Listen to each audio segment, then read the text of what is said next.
Well, as we enter a whole new day in trade, let's take a look at the global cues from last night.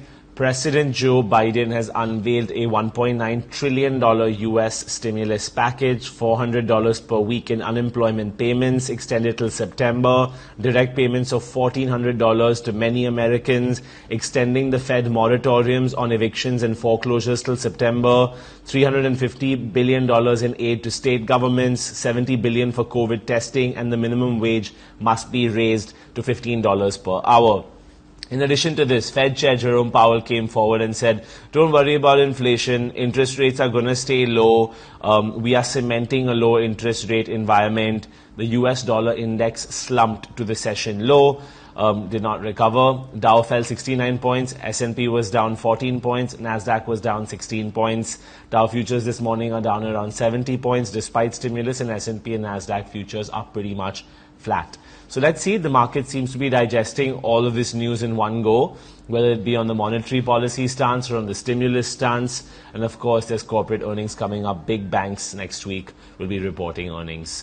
Asia started off very positive this morning. The Nikkei was up, the Topix was flat, the Kospi was up nearly 1%, the S&P in Australia was up 0.2%. What's happened since then is that everything slid off. US futures slid off, the Nikkei turned negative, the Topix dipped 0.1%, the Kospi turned almost 0.9% negative, and then the S&P as well hovered around the flat line. So Asia experiencing some pressure. Europe yesterday closed higher. Stock 600 ended up the day 0.7%. Travel and leisure stocks climbed 2%. Utilities fell, however, 0.4%. The J&J vaccine is what's Europe's key focal point. It's doing very well. It's a one-shot vaccine, not two.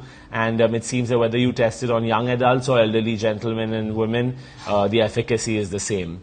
So Europe stocks closed well yesterday. Let's see what happens today at open, how the rest of Asia and how the futures for the US are trending. Oil prices went higher yesterday. Of course, a weaker US dollar and bullish signals from Chinese import data. The US dollar again being at session lows helped oil prices, but there are a huge surge of cases in China and Europe, and that's also hurting the demand outlook for oil.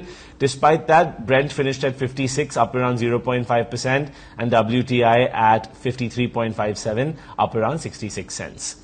Gold prices also went up on Thursday, acting as a hedge.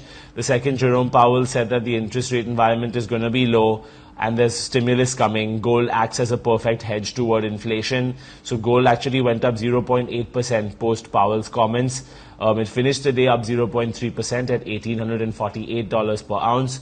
And then futures settled 0.2% lower at $1,851 per ounce. If you take all this into account, as of now, at least the SGX Nifty is showing that we're in for a muted start at 14,557.